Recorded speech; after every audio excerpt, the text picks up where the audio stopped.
deciding that you're going to focus to develop your skills. The guy was the new owner of a baseball team that was in the basement of the league when he took it over.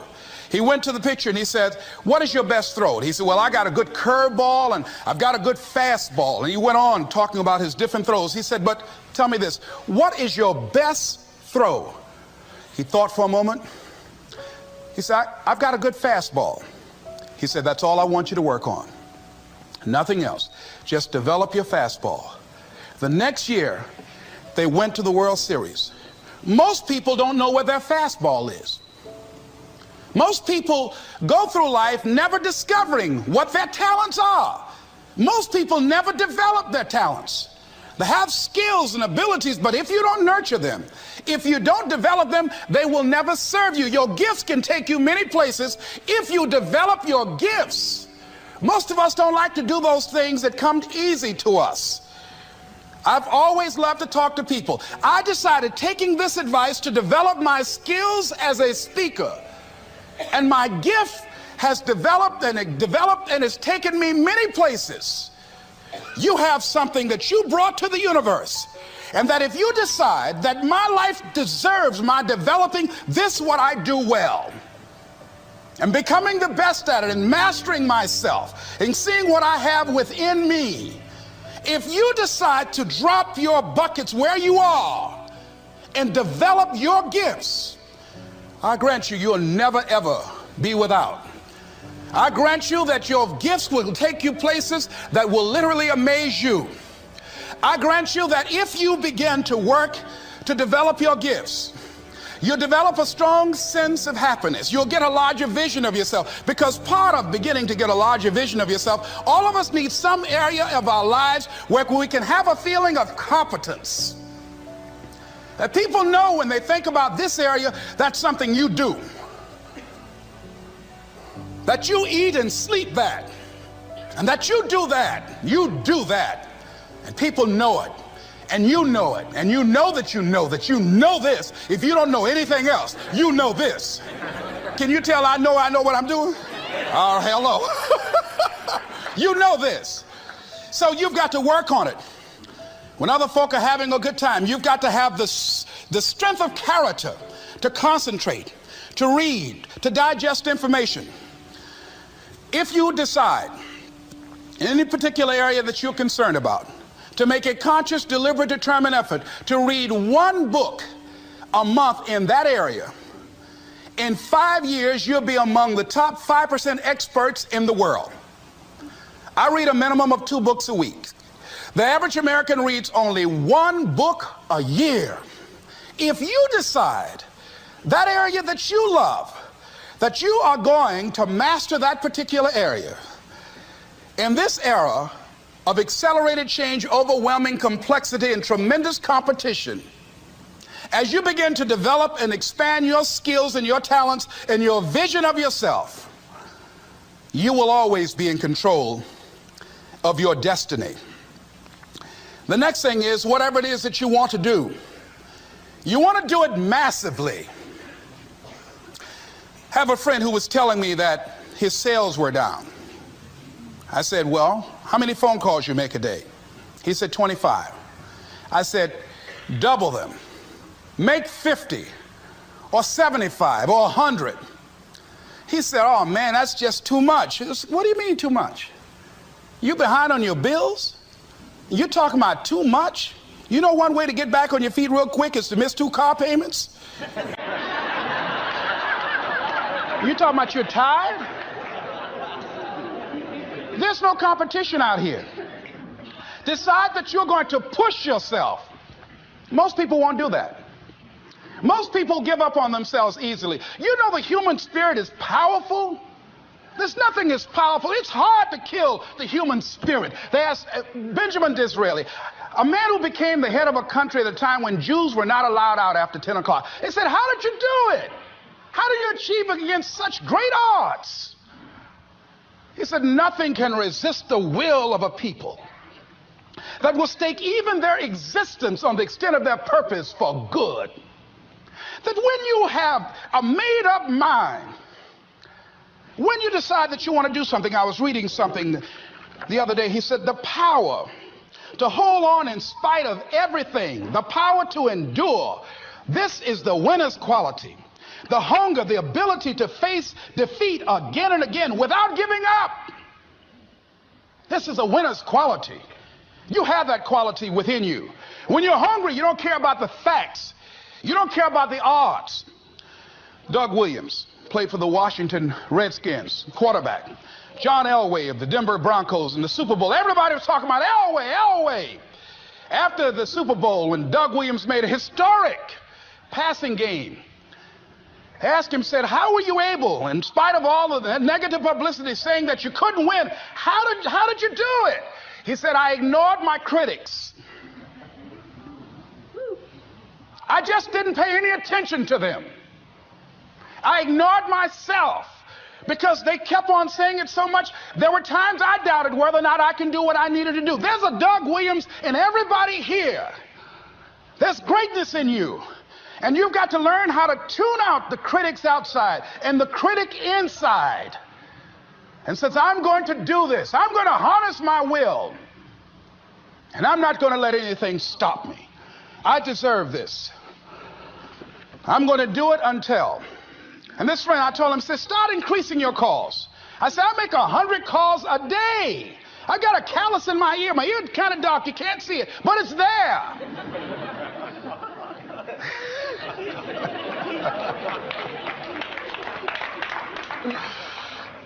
His sales have increased.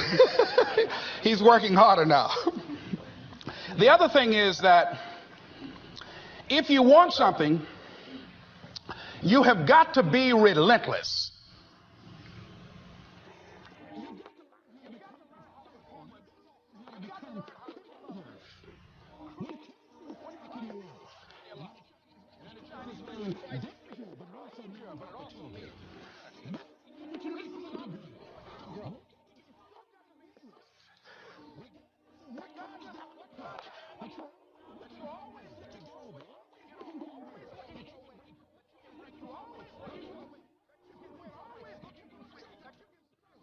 And pretty soon, I think there's some people watching us in the universe that say, wait, let's call a meeting over here.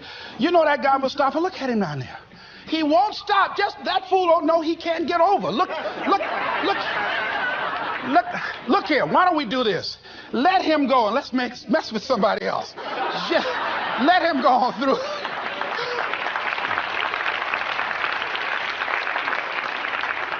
Life will just get tired of whipping you sometimes. And just say, just let this one go.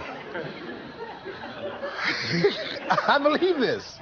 Now, no one has told me this.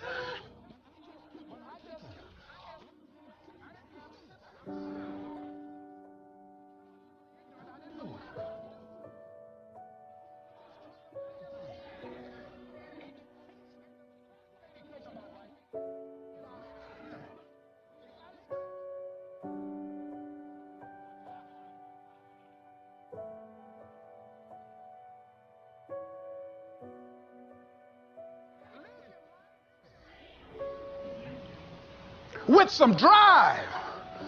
I was giving a seminar the other day, and I mentioned that I was going to do some training in August with some young teenagers and take about 100 away to a 2 or 3 day camp and wipe them out. Been working on this.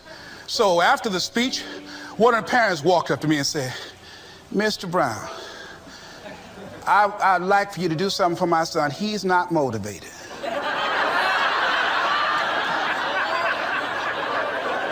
I said, I wonder why.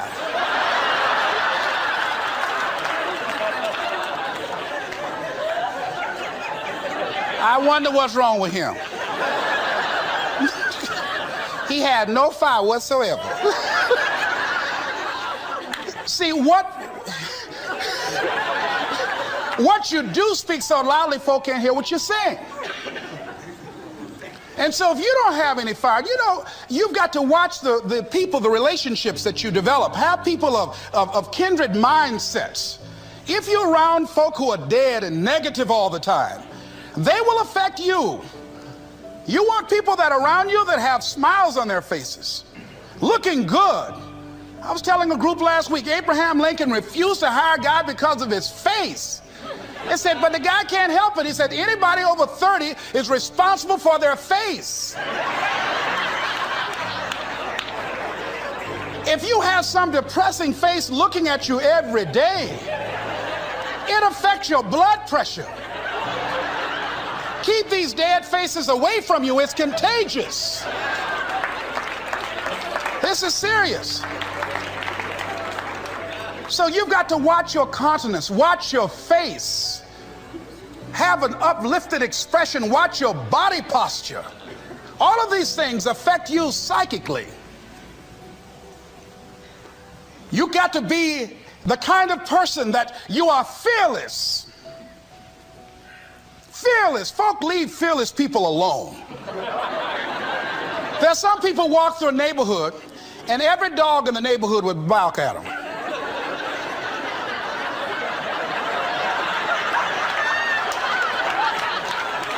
But there's some people come through and ain't nobody gonna mess with this.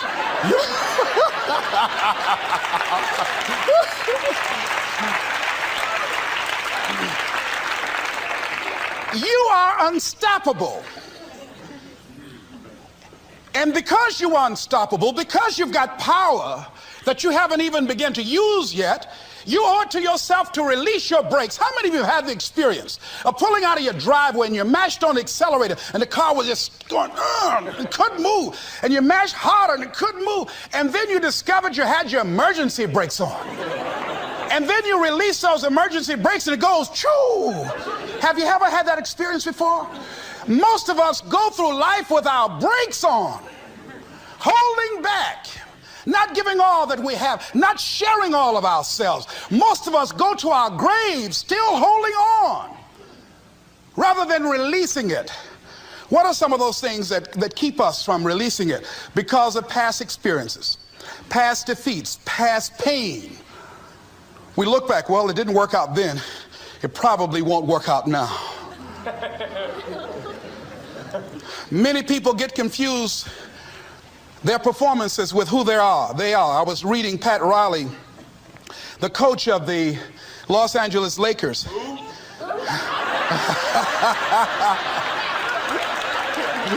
But you're going to like this quote here. After the Trailblazers had blown them out of the water, and I'm sure he said this last night, they asked him, how do you feel? He said, tonight we were exposed for what we are right now. You see? That if my speech tonight doesn't work, it doesn't mean that I'm a bad speaker. It means that what I did didn't work tonight. And I've got to separate what I do from who I am. And I've got another shot. See, the last chapter to your life has not been written yet, and it doesn't matter about what happened yesterday. It doesn't matter about the things that you've done that you feel guilty about. If you wouldn't do it today, you're convicting an innocent person. You've been reborn to a new state of consciousness. And as they say, if we knew better, we would do better. And so you begin to decide, I'm not going to be denied. I remember, and I was telling someone, and they asked me, would you repeat that again?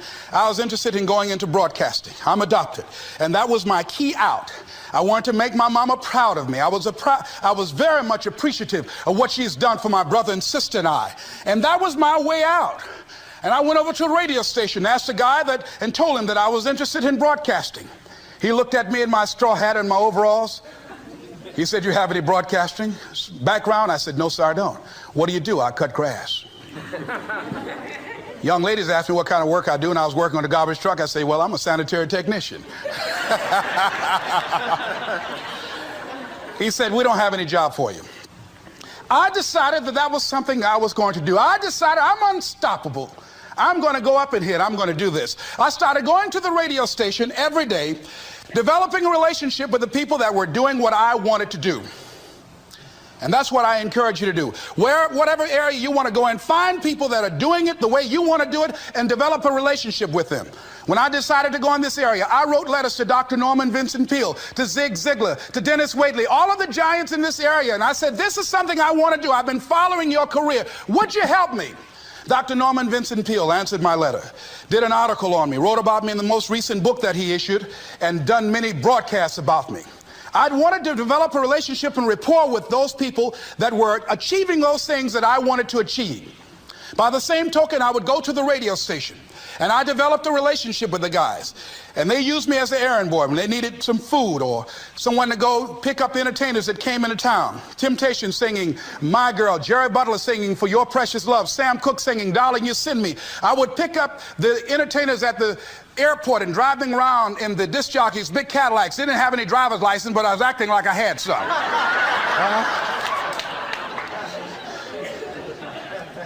Every day I used to go home and work on my communication skills, developing myself. It was Whitney Young. He said, it's better to be prepared for an opportunity and not have one than to have an opportunity and not be prepared. Start working and developing yourself now and prepare yourself for what it is that you want, because you expect to get it. And when the disc jockeys were in the control room, I would go in and watch them and develop a trust level, and they would let me stay, and I would watch and observe them working the controls. When you want something out of life, don't worry about how you're going to get it. How is none of your business. The most difficult thing it is to hold the vision. It's to hold the vision. So there I was at the radio station. A guy was on the air and he started to drink by the name of Rock. I was outside the window looking at him and watching. Hungry and ready, saying, drink, Rock, drink. Pretty soon the phone rang. It was the general manager. I said, hello. He said, Les, this is Mr. Klein. I said, I know. He said, Rock can't finish his program. He's slurring his words. I said, I know. Can you work the controls until one of the other disc jockeys come in? Would you call them? I said, yes, sir. I hung the phone up. I said, now he must be thinking I'm crazy. I called my mom and my girlfriend Cassandra. Said, y'all come out on the front porch and turn up the radio. I'm about to come on the air.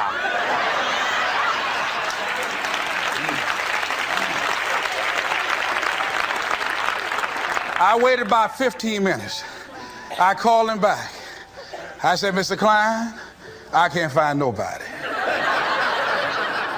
He said, well, why don't you go in there and work the controls until they get there? And don't say nothing here. I said, yes, sir. I couldn't wait to sit down at that turntable, Mustafa. I said, look out, this is me, LB, Triple P, Les Brown, your platter playing Papa. There were none before me, and there will be none after me. Therefore, that makes me the one and only. Young and single and love to mingle, certified, bona fide, indubitably qualified to bring you satisfaction and a whole lot of action. Look out, baby, I'm your love man. I was hungry.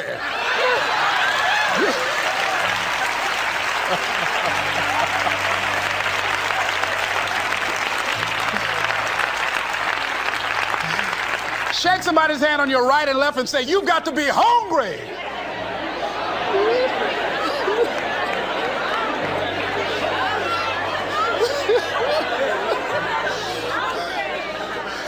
Well, y'all something else. You hear me? You want to be persistent about what it is that you want to achieve. Alexander Graham Bell said, what this power is, I cannot say. All I know is that it exists, and it becomes available only when a man or a woman is in that state of mind in which he or she knows exactly what he or she wants and is fully determined not to quit until they find it. When our children are learning how to walk, how many times will your baby attempt to walk and fall and you just say, just sit down, don't try anymore, you've fallen 20 times. Just sit down somewhere, busting your lip and everything, getting in folks' way. When will a baby walk? It will walk when it walks. That's when it will walk. Les, when will you be known nationally as the motivator? I will be known when I'm known. That's when I'll be known. Don't get caught up in, well, I've tried it 4 or 5 times and things didn't work out. If there's something that you want and you're hungry for it, you've got to do whatever is necessary until. And when you give the best you can and that's not enough, you must do what is required. And don't give up on yourself. Don't throw the towel in so quickly. Many people give up on the 1-yard line, where if they have the determination just to keep on knocking. It's a funny thing about life. If you're home one day and someone is knocking on the door and you say, I don't want to be bothered today, and if that person just keep on knocking, say, can you believe that fool's still knocking? Pretty soon you say, what is it? What do you want? And that's how you've got to be about your dream. Some people, well, I guess ain't nobody home. I knocked on the door, but nobody came. I heard the television on and people were moving around, but I guess opportunity probably went out the back door. Oh, no. See, life is not just that simple. It's not that cut and dry. And that's why most people never realize their personal greatness, because they're casual about life. And when you're casual about life, you will end up a casualty. Life is serious business. So I encourage you to be persistent, to not decide that, well, I've done the best I can. I guess I just can't have it. Don't make that decision. Many of us make premature decisions about ourselves. Calvin Coolidge said something, a man who was a president that was not known for his eloquence or making any historical decisions, but something he wrote about persistence. And he says, press on. Nothing can take the place of persistence. Talent will not. The world is full of unsuccessful people with talent. Genius will not. Unrewarded genius is almost a proverb. Education alone will not. The world is full of educated derelicts. Persistence and determination alone are omnipotent. There's a person that is the embodiment of persistence and determination. A person who decided that some time ago that I'm not going to take anything to my grave with me. I'm going to use myself up, and I'm going to give and give and give until my last breath. This summer, I'm going to be working for her and with her doing training, teaching young people techniques and strategies on how to manifest their personal greatness, teaching them techniques and strategies that will change them at the subconscious level, changing their value systems, and let them see the major role they can play in society. Let's give Mrs. Rosa Parks a round of applause, if you please.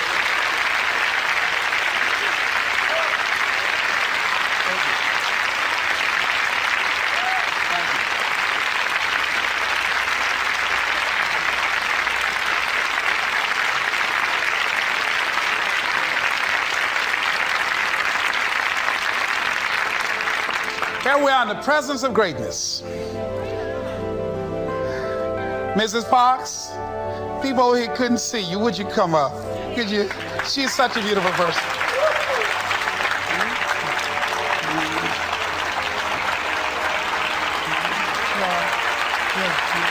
Beautiful person.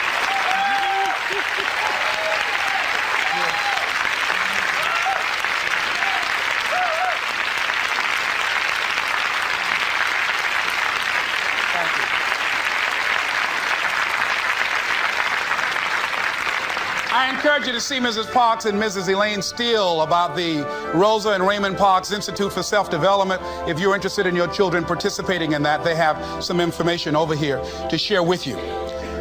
It is just fascinating and just a blessing to have this woman when a lot of folk who are giving up.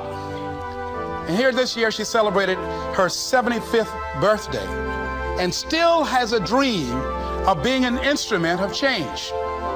And there is a Rosa Parks in all of us who made a decision at one point in time, standing on the platform of oughtness, as Immanuel Kant talks about in a book called Critique of Pure Reasoning, that there's certain things we know we ought to do. We just know it. We owe it to ourselves and those around us. I don't know what your dreams are. I don't know what your goals are. But let me leave this with you. Mine is to be the best son that I can to my mother. Mine is to be the best father that I can to my children. and to be the best servant that I can to humanity, and the best man that I can to the woman that I've decided to share my life with. Whatever your goals are, I know that you can achieve them. Here's something that I'd like to leave with you. It says simply that if you want a thing bad enough to go out and fight for it, to work day and night for it, to give up your time, your peace, and your sleep for it, if all that you dream and scheme is about it, and life seems useless and worthless without it, and if you gladly sweat for it and fret for it and plan for it, and lose all your terror of the opposition for it, and if you simply go after that things that you want with all of your capacity, strength and sagacity, faith, hope, and confidence, and stern pertinacity, if neither cold poverty, famish, or gout, sickness or pain of body and brain can keep you away from the thing that you want, if dogged and grim you besiege and beset it, with the help of God you'll get it. This is Mrs. Mamie Brown's baby boy, Leslie Calvin Brown, saying it's been a plum-pleasing pleasure as well as a privilege. Thank y'all, dear.